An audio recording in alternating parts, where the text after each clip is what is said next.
સનાતન ધર્મમાં સૌથી મોટો ગ્રંથ હોય તો તે છે શ્રીમદ ભાગવત ગીતા. કેટલાય વર્ષો પહેલાં કુરુક્ષેત્રના યુદ્ધભૂમિમાં શ્રી હરિ દ્વાપરયુગી અવતાર ભગવાન શ્રી કૃષ્ણ જ્યારે અર્જુનને નંદી ઘોષ નામના રથના સારથીના રૂપમાં બિરાજમાન હતા અને અર્જુનને કર્મ અને ધર્મનું જ્ઞાન આપવા માટે ભગવાન શ્રી કૃષ્ણના મુખથી શ્રી ગીતાનું અવતરણ થયું હતું. જ્યારે અર્જુન પોતાના સગા સંબંધીઓને કુરુક્ષેત્રના યુદ્ધમાં પોતાની સામે જોઈને યુદ્ધ કરવા માટે ઇનકાર કરી દે છે ત્યારે શ્રી કૃષ્ણ સમયના ચક્રને થોડાક સમય માટે રોકી દે છે તથા અર્જુનને કર્મ અને ધર્મનું જ્ઞાન આપવા માટે શ્રી ગીતાજીનું જ્ઞાન આપે છે અને પોતાના દુર્લભ સ્વરૂપના દર્શન કરાવે છે. શ્રી ગીતાજીનું આ જ્ઞાન શ્રી કૃષ્ણ અને અર્જુનના વચ્ચે 40 મિનિટના સંવાદના રૂપમાં છે. આ દિવ્ય અને દુર્લભ જ્ઞાન શ્રી કૃષ્ણ દ્વારા અર્જુન સિવાય મહર્ષિ વેદવ્યાસજી, બર્બરીક, સંજય અને સંજય દ્વારા ધૃતરાષ્ટ્ર તથા અર્જુનના રથ પર બિરાજમાન શ્રી હનુમાનજી દ્વારા પણ શ્રવણ કરવામાં આવ્યું હતું. જય શ્રી કૃષ્ણ મિત્રો, સ્વાગત છે તમારું મારી ચેનલ સ્નેહ સાગરમાં. જો માહિતી પસંદ આવે તો લાઈક, શેર અને સબસ્ક્રાઈબ કરશો. વ્યર્થની ચિંતા કેમ કરવી અને વ્યર્થમાં જ ડરવું કેમ? તમને કોણ મારી શકે છે? આત્મા ના તો પેદા થાય છે ના તો મૃત્યુ પામી શકે છે. જે થયું તે સારા માટે, જે થઈ રહ્યું છે તે પણ સારા માટે અને જે થશે તે પણ સારા માટે. જે વીતી ગયું તેનો પછતાવો ન કરો અને ભવિષ્યની ચિંતા પણ ન કરો. અત્યારે તો વર્તમાન ચાલી રહ્યો છે. આ યુદ્ધમાં તમારું શું ગયું હતું જે તમે રડી રહ્યા છો? તમે શું લઈને આવ્યા હતા જે ગુમાવી દીધું? શું તમે પેદા કર્યું હતું જે તમે ગુમાવી દીધું? ના તમે કશું લઈને આવ્યા હતા, ના કંઈ લઈને જવાના છો. જે કંઈ લીધું હતું તે અહીંયાથી જ લીધું હતું અને જે આપ્યું તે અહીં જ આપ્યું હતું. જે મળ્યું તે પણ ભગવાનથી મળ્યું, જે તમને આપ્યું તે ભગવાને આપ્યું. તમે ખાલી હાથે અહીંયા આવ્યા હતા અને જશો પણ ખાલી હાથે. આજે તમારી પાસે જે કંઈ છે તે કાલે કોઈની પાસે હશે અને પરમ દિવસે કોઈ બીજાની પાસે. આ સત્યને સમજીને ખુશ રહો. પરિવર્તન જ સંસારનો નિયમ છે. જેને તમે મૃત્યુ સમજો છો એ જ તમારું નવું જીવન છે. આ સંસારમાં તમે એક પણ ક્ષણમાં કરોડોના સ્વામી બની જાઓ છો અને બીજી ક્ષણમાં દરિદ્ર પણ બની જાઓ છો. મારું તારું, નાનું મોટું, આપણા પારકા, આ બધી જ વાતોથી પોતાના મનમાંથી કાઢી નાખો તો પછી બધું જ તમારું અને તમે બધાના થઈ જશો. આ શરીર પણ તમારું નથી તો તમે શરીરના આ અગ્નિ, જળ, વાયુ, પૃથ્વી, આકાશ, આ બધી જ વસ્તુ મળીને શરીર બને છે. આખરે આ બધામાં જ શરીર મળી જશે પરંતુ આત્મા સ્થિર રહેશે. તો આજના આ લેખમાં ભગવાન શ્રી કૃષ્ણ મહાભારતના યુદ્ધ દરમિયાન પોતાના શિષ્ય અર્જુનને ઉપદેશ આપે છે, જેના લીધે અર્જુન માટે યુદ્ધ જીતવું આસાન થઈ જાય છે. ગીતાનો ઉપદેશને જીવનનો સાર અથવા જીવનનો ઉપદેશ પણ કહેવામાં આવે છે. આ સાથે જ ગ્રંથમાં જીવનની સચ્ચાઈ અને મનુષ્ય ધર્મથી જોડાયેલી કેટલીક વાતો બતાવવામાં આવી છે. કેટલીક વાર એવું પણ થાય છે કે પોતાની સમસ્યાનું સમાધાન નથી મળતું અને આપણને મુશ્કેલીના સમયે જ બહુ પરેશાન થઈ જઈએ છીએ. કેટલાક તો ગુસ્સાથી વિચલિત થઈ જાય છે. એવામાં ગીતામાં આપેલો ઉપદેશ આપણા જીવનની બધી સમસ્યાઓને પળવારમાં હલ કરી દે છે અને આપણા જીવનને જીવવા માટે એક બહેતરીન કળા શીખવે છે. સત્ય જ પોતાના જીવનમાં સફળ થવાની પ્રેરણા આપે છે. મહાભારતના યુદ્ધ દરમિયાન ભગવાન શ્રી કૃષ્ણએ અર્જુનને ઉપદેશ આપ્યો, જે સાંભળીને તેમને જ્ઞાનની પ્રાપ્તિ થઈ હતી. ગીતાનો ઉપદેશ ન કેવળ અર્જુન માટે પરંતુ સંપૂર્ણ માનવજાતિ માટે, મનુષ્યના જીવનમાં સફળતા માટે ભગવદ્ ગીતામાં આપવામાં આવેલ ઉપદેશને એક મંત્ર તરીકે ગ્રહણ કરી શકીએ છીએ. માનવ શરીર અસ્થાયી અને આત્મા સ્થાયી છે. ભગવદ્ ગીતાના એક શ્લોકમાં ભગવાન શ્રી કૃષ્ણએ માનવ શરીરની તુલના એક કપડાના ટુકડા સાથે કરી છે. મતલબ મનુષ્ય શરીર એક એવું કપડું છે જે આત્મા પોતાના દરેક જન્મમાં બદલતી રહે છે. એનો મતલબ મનુષ્યનું શરીર આત્મા માટે એક અસ્થાયી વસ્ત્રની જેમ છે જેને પોતાના દરેક જન્મમાં બદલવું પડે છે. ગીતાનો આ જ ઉપદેશ આપણને શીખવાડે છે કે જે આપણે મનુષ્યના આત્માને પ્રેમ કરવો જોઈએ, તેમની ઓળખ તેમના આત્માથી જ કરવી જોઈએ. આપણે મનુષ્યના શરીરથી આકર્ષિત ન થવું જોઈએ. મનુષ્યના મનને સમજવું જ ઉચિત હોય છે.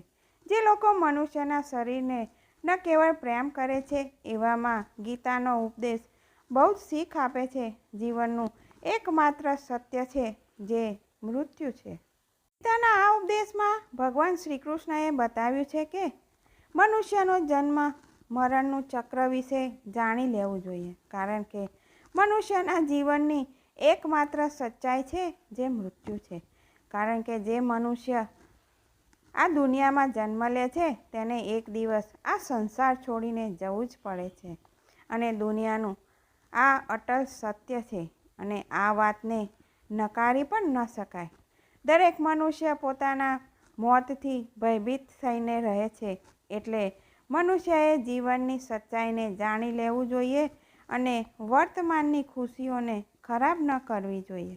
ગુસ્સા પર કાબૂ કરવો જોઈએ, કારણ કે ક્રોધથી વ્યક્તિનો વિનાશ થઈ જાય છે. ભગવાન શ્રી કૃષ્ણએ આ ઉપદેશમાં બતાવ્યું છે કે ક્રોધથી મનુષ્યના ભ્રમ પેદા થાય છે અને બ્રહ્મા પોતાની બુદ્ધિનો વિનાશ કરી બેસે છે. ક્રોધમાં જ્યારે મનુષ્યની બુદ્ધિ કામ નથી કરતી ત્યારે મનુષ્યની તર્ક વિતર્ક કરવાની ક્ષમતા નષ્ટ થઈ જાય છે અને શક્તિનો ત્યાં જ નાશ થાય છે. દરેક વ્યક્તિએ પોતાના ગુસ્સા પર કાબૂ રાખતા શીખવું જોઈએ. મનુષ્ય ગુસ્સામાં કેટલી વાર એવું કામ કરી દે છે કે જેનાથી તેને નુકસાનીનો સામનો કરવો પડે છે. જ્યારે પણ મનુષ્યના મનમાં ક્રોધની ભાવના ઉત્પન્ન થાય, તેમના મસ્તિષ્ક કામ કરવાનું બંધ કરી દે છે. સારું ખરાબ ઉચિત નિર્ણય લઈ શકે એટલા માટે હંમેશા મનુષ્યએ પોતાના ક્રોધ પર કાબૂ રાખતા શીખવું જોઈએ. પોતાના મનને શાંત કરવું, કારણ કે ગુસ્સામાં લીધેલો નિર્ણય પોતાને ક્ષતિ પહોંચાડી શકે છે. વ્યક્તિ પોતાના કર્મોને છોડી નથી શકતા.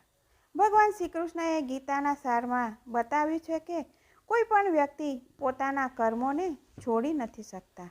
જેનો મતલબ વ્યક્તિ સાધારણ સમજીને પોતાના કામમાં રહે, તેમણે પોતાના કર્મથી પીછેહટ ન કરવી.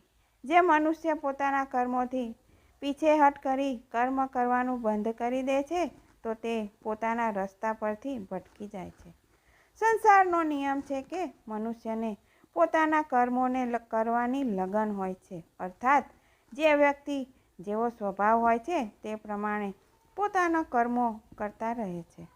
ગીતા સારમાં મનુષ્યને જોવાની નજર વિશે કેટલીક વાતો કરવામાં આવી છે કે જે વ્યક્તિ જ્ઞાનની તરફ કર્મનું એક રૂપેથી જોઈ છે તે વ્યક્તિનો દ્રષ્ટિ એકદમ સાચી હોય છે. અજ્ઞાની પુરુષની પાસે જ્ઞાન નથી હોતું, એટલા માટે દરેક વસ્તુને ખરાબ નજરથી જોઈ છે. મનુષ્યએ પોતાના મનને કાબૂમાં રાખવું જોઈએ. ગીતાસાર પ્રમાણે મનુષ્ય વિશે બતાવવામાં આવ્યું છે કે જે મનુષ્ય પોતાના મનને કાબૂમાં નથી રાખી શકતા એ લોકોનું મન ભટક્યા કરે છે. એવા મનુષ્યનું મન એમના માટે શત્રુ સમાન કામ કરે છે, કારણ કે મન વ્યક્તિના મસ્તિષ્ક ઉપર બહુ જ ગહેરો પ્રભાવ રાખે છે.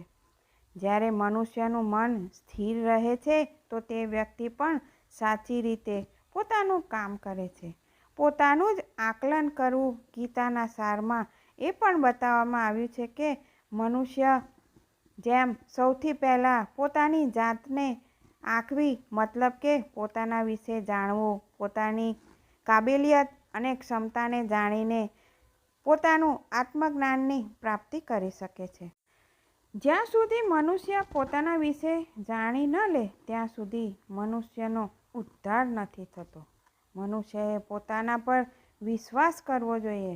શ્રી ભાગવદ્ ગીતામાં શ્રી કૃષ્ણએ પણ બતાવ્યું છે કે દરેક મનુષ્યએ પોતાની જાત પર પૂરેપૂરો ભરોસો કરવો જોઈએ, કારણ કે લોકો પોતાની પર વિશ્વાસ કરે છે તે અવશ્ય સફળતા પ્રાપ્ત કરે છે. એવું પણ બતાવવામાં આવ્યું છે કે જે વ્યક્તિ વિશ્વાસ કરે છે આખરે તે તેમના બધાના જ બનીને રહે છે. સારું કામ કરવું અને ફળની ઈચ્છા ન રાખવી.